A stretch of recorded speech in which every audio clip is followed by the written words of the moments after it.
दिवाळीसाठी किंवा खास सणासमारंभासाठी 0 बजेटमध्ये म्हणजे अजिबात पैसे खर्च न करता तुमच्याच कपाटातल्या 2 वस्तूंपासून नवीन साडीचा लुक कसा तयार करायचा हे जर तुम्हाला जाणून घ्यायचं असेल तर हा व्हिडिओ शेवटपर्यंत पाहत राहा. नमस्कार मंडळी, welcome back to my channel. मी उर्मिला आणि मी दर आठवड्याच्या शुक्रवारी travel, lifestyle, makeup, skin care, DIY आणि फॅशन अशा वेगवेगळ्या विषयांवरती व्हिडिओज घेऊन येत असते. तर तुम्हाला सगळ्या विषयांमध्ये जर इंटरेस्ट असेल तर सबस्क्राईबचं बटन दाबायला अजिबात विसरू नका. आणि त्याचबरोबरीला दर आठवड्याच्या बुधवारी स्टोरीटेल ॲपवरती मी माझ्या पॉडकास्टचा नवा एपिसोड घेऊन येत असते. त्यामुळे स्टोरीटेल ॲपसुद्धा डाउनलोड करायला अजिबात विसरू नका.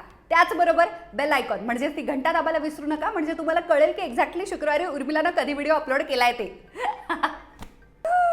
दिवाळी जवळ येते आणि I am super excited for all these videos. मी दिवाळीचे 3 स्पेशल धमाकेदार खास दिवाळी स्पेशल व्हिडिओज घेऊन येणार आहे आणि मी आपल्या चॅनलच्या, तुमच्या, माझ्या मंडळींच्या खूप प्रेमात आहे, कारण की मला माहिती आहे की तुम्ही त्याला जबरदस्त रिस्पॉन्स देणार आहात. आता दिवाळीला बऱ्याचदा आपल्याला असं होतं की इतर सणांना कंट्रोल केलं, वाढदिवसाला कंट्रोल केलं, पण शॉपिंग करावीशीच वाटते. म्हणूनच मी पण ऑनलाईन काही ट्रेडिशनल कपडे, पारंपरिक पोशाख, साड्या मिळतात का बघायला गेले. भयानक महाग ऑनलाईनसुद्धा. त्यानंतर मी मार्केटमध्ये माझ्याच एरियामध्ये मास्क लावून, काळजी घेऊन 1-2 जी चांगली ठिकाणं जी मला माहिती आहेत तिथे मी साडी खरेदीसाठी गेल्यानंतर मला असं जाणवलं की भयानक महाग आहेत सगळ्या गोष्टी. म्हणून आजचा व्हिडिओ तुमच्यासाठी खूप कमाल आहे, कारण की 0 बजेटमध्ये दिवाळीसाठीचा नवा करकरीत लुक कसा तयार करायचा हे मी आज तुम्हाला सांगणार आहे. नंबर 1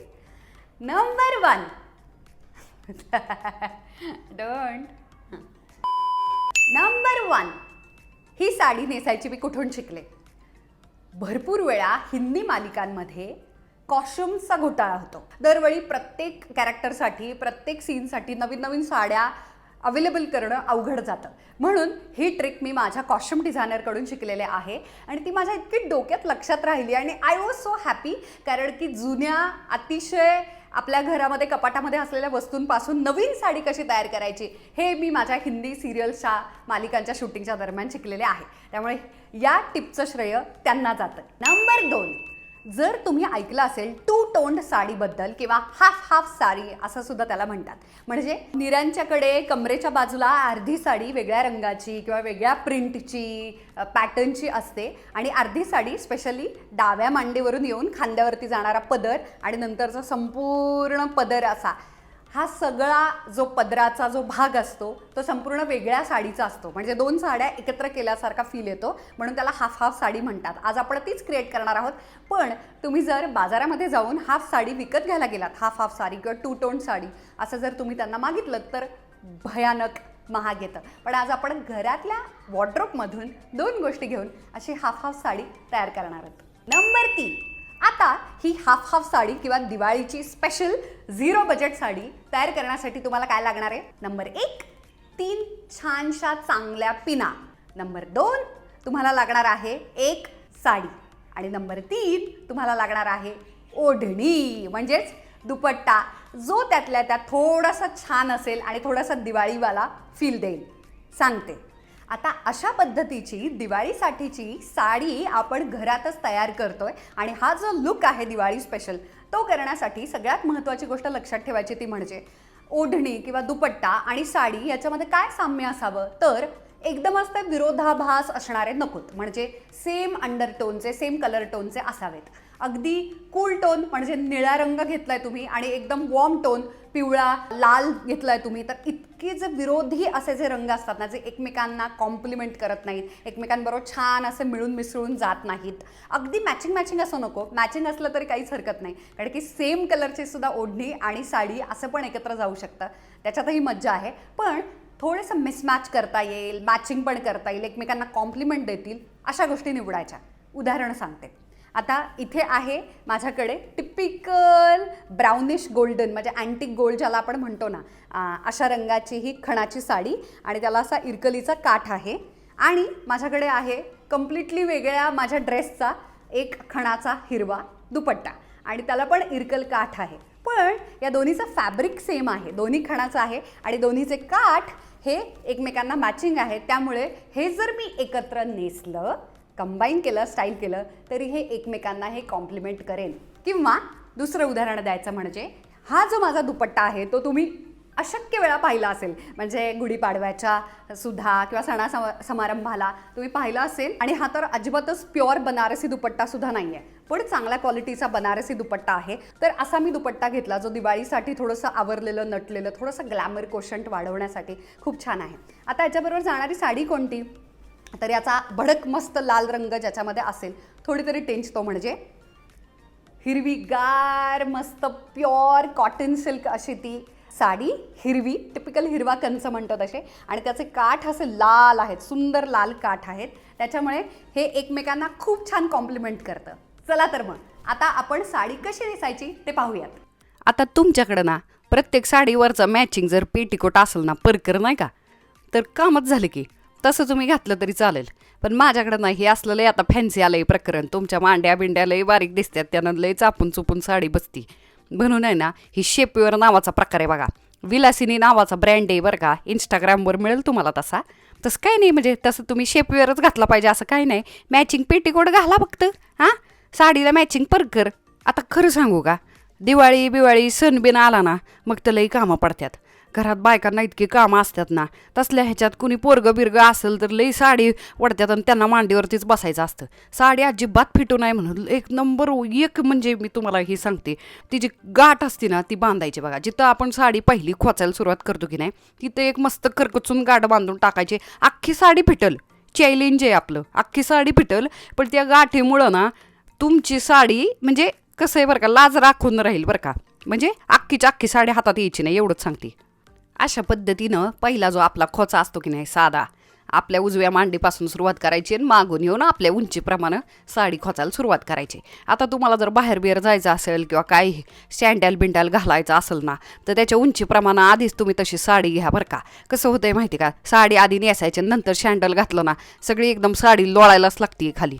तसं न करता आधीच तुम्ही सँडल घाला आणि मग साडी नेसायला सुरुवात करा. आता लय बायका विचारतात साड्यांच्या निऱ्या कशा बांधायला सुरुवात करायची, कुठून सुरुवात करायची. तर आहे ना, तुमच्या डाव्या मांडीवरून ज्या कापडापासून जी सुरुवात होती ना तेवढं कापड सोडायचं आहे साडीचं, आणि त्याच्यानंतर मोठ्याल्या निऱ्या घालायला सुरुवात करायची. आता तुम्ही आयुष्यात इतक्या मोठ्या कधीच निऱ्या घातल्या नसतील बरं का. एवढ्या मोठ्या निऱ्या आपल्याला घालायच्यात का, कारण आपण ती तसली ती 2-2 साड्यांचं नाही का, म्हणजे अर्धी वेगळी ना अर्धी वेगळी साडी तसं करणार आहोत ना आपण. म्हणून आहे ना इथं लई फुगा होईल नाही तर पोटापाशी, आणि मग उगाच तुम्ही नसला तरी पोटोशी दिसायला लागाल. म्हणून एकदम छोट्या निऱ्या घातला ना बुचकाच येईल लई पुढं.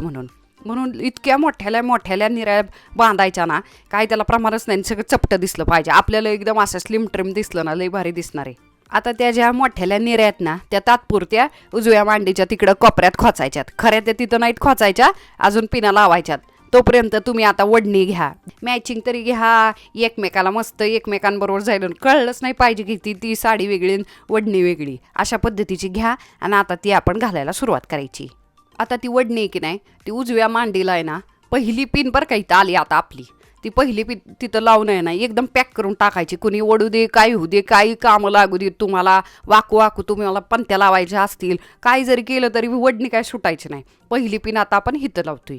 आता आपण ज्या मोठ्याल्या मस्त निऱ्या घेतल्यात ना त्या अशा नीट करायच्या आधी, कारण की ना त्या झाडल्या नीट केल्या नाही ना तर लई बचका होतोय त्याचा. आणि मग आता दुसरी पिन आहे ना आपली, निऱ्या सुटू नाहीत म्हणून वडणीला धरून बरं का आतल्या बाजूनं नेहमीप्रमाणे आपण परकरच्या आत जशी दुसरी पिन लावतो की नाही तशीच निऱ्याची पिन लावून टाकायची. बेंबीच्या खाली सरळ रेषेमध्ये आपण जशा निऱ्या घालतो की नाही तशाच पद्धतीनं ते खुचून टाकायच्या. आता जी आपली वडणी की नाही आपण आतल्या बाजूला पहिली जिथं पिन लावलेली ती नीट मागच्या बाजूनं घ्यायची. जसं आपण उरलेली साडी घेऊन खांद्यावरती पदराच्या निऱ्या करायला लागतो की नाही तसा पदर घ्यायचा. तुम्ही आता जी तिसरी पिन मी म्हणलेली की नाही सुरुवातीला ती आता तिथं लावायची खांद्याला, आणि तुमचं एकदम कामच झालंय समजायचं. तुम्ही मोकळा पदर पण सोडू शकता, त्याच्या पुन्हा एकदा निऱ्या पण करू शकता तुमच्या पद्धतीनं. पण काय कुणाला ओळखताच घ्यायचं नाही की ती वडणी का साडी का काय केले तुम्ही, म्हणून एकदम झाक पद्धतीनं नवीनच साडी होती तयार. हाय का मज्जा, कसली दिसती साडी, हां नेसल्यावर कळतंय की नाही किती भारी दिसती म्हणून. कुणी म्हणाल का तरी वडणीन साडी एकत्र केली आणि नवीनच एक दुसरीच साडी तयार केली म्हणून. असं येते बघा. आता तुम्ही प्रत्येक वेळी प्रत्येक सणाला जर साडी विकत घ्यायला गेला ना पैसे पुरतील का तुम्हाला, हां. आणि मग लोक नंतर म्हणतात की मग मला मेकअपला आणि स्किन केअरला आणि मग मला काय क्रीम आणायला आणि कशालाच पैसेच नाही आमच्या घरात आणि सगळंच महागाचं आहे. ही असली आयडिया करायची असते स्टायलिंगची, म्हणजे तुमचे पैसे वाचतात आणि छान छान लुक तयार होतात. हां चला आता लय झालंय नटणं, आता दिवाळीचं खायला घ्यायचं आहे फराळाचं. चला घ्या, ताटं वाढून घ्या, नमस्कार करा सगळ्यांना. आणि तुम्हाला पण सणाच्या शुभेच्छा बरं का. आणि तुम्हाला आहे ना सांगायचं राहिलं बरं का की मी पण आहे ना ग्रामीण भागातून आलेली, मला लय आवडतं असं बोलायला. म्हणजे मला जरा गावाकडची आठवण आली की असं काय काय काय काय बडबड करायला आवडते. म्हणून आहे ना तुम्हाला जर असं आवडत असेल ना आपण कधी कधी या भाषेत बोलू बरं का. लय भाषा गोड असते गावाकडची, लय मज्जा येते. तेवढंच आपलं. आणि हो, विसरायचं नाही बरं का, मज्जा करायची. सण वार सगळं समारंभ असतात आपल्या आनंदासाठी. त्याचं लई टेन्शन घेऊन वैतागायचं नाही, दुसऱ्यांवरती काढायचं नाही, कळलं का. सगळं आपल्या आनंदासाठी चाललंय. डान्स काम करा जरा थोडं. जाण्याच्या आधी मला सर्वात महत्त्वाचं म्हणजे तुमची कृतज्ञता व्यक्त करायची आहे. कारण की तुम्ही जी माझी मंडळी आहात त्यांनी खूप भरभरून प्रतिसाद दिला माझ्या नवीन पॉडकास्टच्या शोला, ज्याचं नाव आहे द उर्मिला शो. दर आठवड्याच्या बुधवारी रिलीज होणारा हा नवा एपिसोड तुम्ही नक्की नक्की नक्की ऐका. मागच्या आठवड्यामध्ये म्हणजे मागच्या बुधवारी पहिला एपिसोड रिलीज झाला, ज्याचं टायटल होतं किंवा ज्याचा विषय होता तुम्हाला कोरोना फोबिया आहे का. आणि येत्या बुधवारचा रिलीज होणारा जो एपिसोड आहे त्याच्यातला विषय आहे अतिशय गंभीर आणि डायरेक्ट तज्ज्ञांकडून तुमच्या सगळ्या प्रश्नांची उत्तरं तुम्हाला मिळणार आहेत. तो म्हणजे तुम्हाला डिप्रेशन आहे का, असेल तर ते ओळखायचं कसं, तुमच्या आसपासच्या कोणाला आहे का, त्याच्यावरती उपाय काय आहे, जर कोणाला झाला असेल तर तुम्ही त्यांच्याशी कसं वागायचं, कसं डील करायचं, या सगळ्या प्रश्नांची उत्तरं तुम्हाला त्याच्यामध्ये ऐकायला मिळणार आहेत. म्हणूनच स्टोरीटेलचं ॲप डाउनलोड करण्यासाठीची लिंक मी डिस्क्रिप्शन बॉक्समध्ये आणि कमेंट बॉक्समध्ये देते.